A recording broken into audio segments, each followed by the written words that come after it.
pardon de vous dire que quand on dit à un chef d'État, à côté duquel on est assis, tiens, où il est passé, il est parti réparer la clim, on peut considérer que c'est du niveau du vocabulaire de Tintin au Congo. Ce n'est pas acceptable. Et ce n'est pas acceptable d'avoir dit à M. Tshisekedi, au Congo, qui est le pays francophone le plus nombreux du monde, ils sont 100 millions, de lui avoir dit « Ah oui, votre élection, c'est un arrangement à l'africaine ». Non, on ne parle pas comme ça aux présidents africains, et moi, je ne le ferai jamais. Je pense qu'il faut tourner la page. Mais le dégât est immense. On s'est fait fiche dehors de 5 pays. Alors, il y en a qui sont particulièrement doués.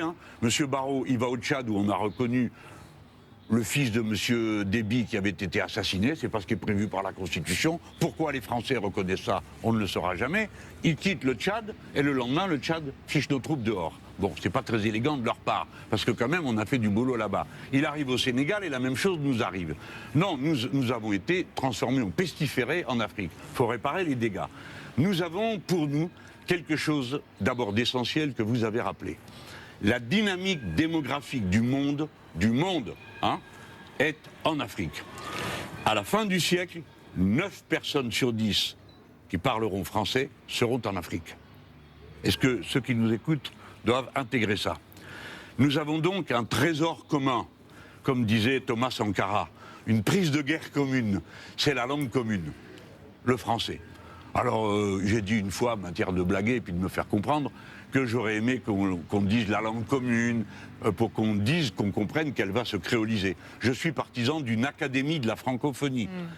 Bref, des choses qui nous rapprochent, parce que culturellement, c'est un espace formidable pour nous, mais pas à la coloniale. Par exemple, je propose de faire une université des métiers de l'espace. Vous avez, je crois, 7 ou 8 pays ou 17 africains qui ont une politique spatiale. Il y a même une agence maintenant africaine qui est installée au Caire. Je suis pour une université de la mer, des métiers de la mer. Donc la langue française nous servirait de moyen d'échange. Oui. La politique de M. Macron, pardon, mais c'est le en même temps. Alors on est francophone et on met comme secrétaire général de la francophonie une Rwandaise anglophone. Et en plus d'un gouvernement qui ne cesse de dire du mal de nous. Donc tout ça c'est fini. Moi, président, le secrétariat général de la francophonie sera assumé par un pays francophone, à mon goût, mais je ne ferai que donner mon avis, par un Africain. Je sais que Mme Lumumba est candidate, la petite fille de Patrice Lumumba, est candidate au nom du Congo à la direction de la francophonie. Alors que c'est le contraire.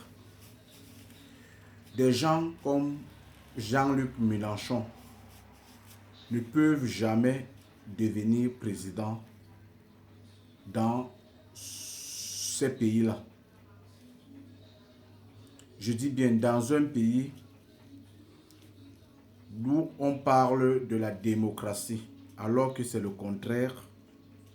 Des gens comme Jean-Luc Mélenchon ne peuvent pas être président dans ce pays comme la France.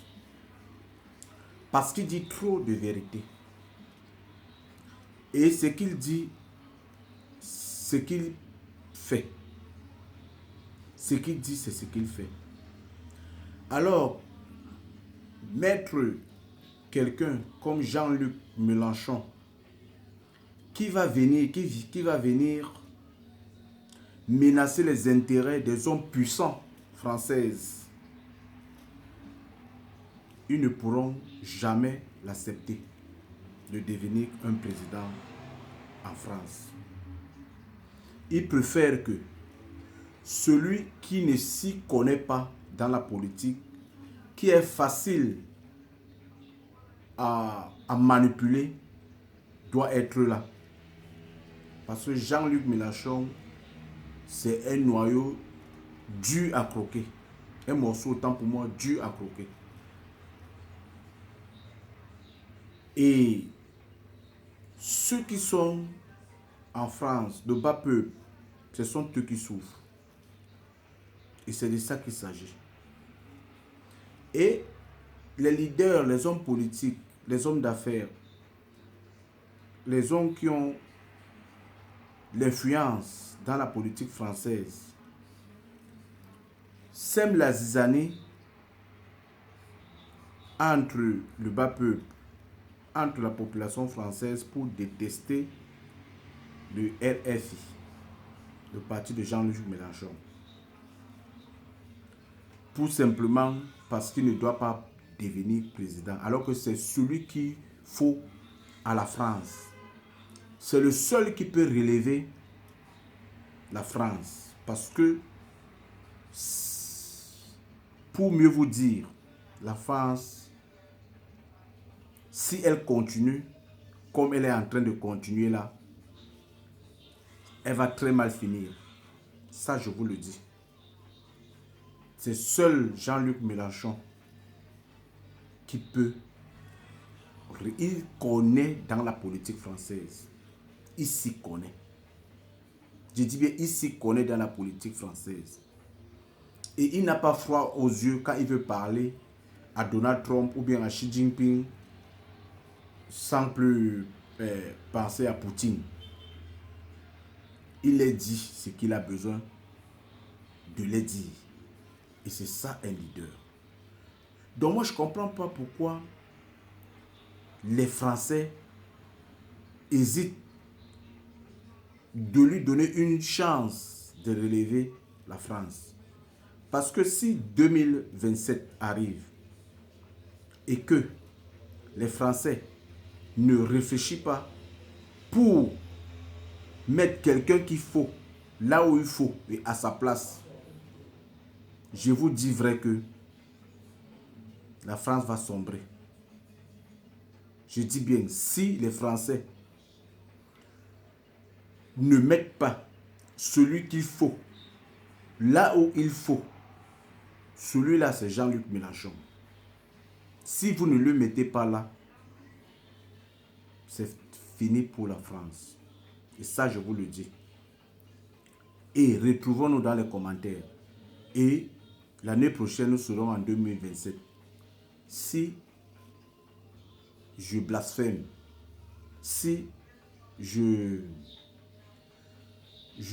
divague, allons-y dans les commentaires et répondez-moi là-bas. Pour ceux qui ne sont pas abonnés, abonnez-vous s'il vous plaît et allons dans les commentaires. Pour ceux qui sont abonnés sur ma page, je vous dis merci, partagez cette vidéo. Dites aux Français et aux Françaises que voilà un Africain qui voit l'avenir de la France. Et c'est de ça qu'il s'agit. Et l'avenir de la France, c'est ce monsieur. Ça, je vous le dis en vérité. Partagez, likez. Surtout, n'oubliez pas de commenter, de vous abonner pour ne pas rater mes prochaines vidéos. Merci.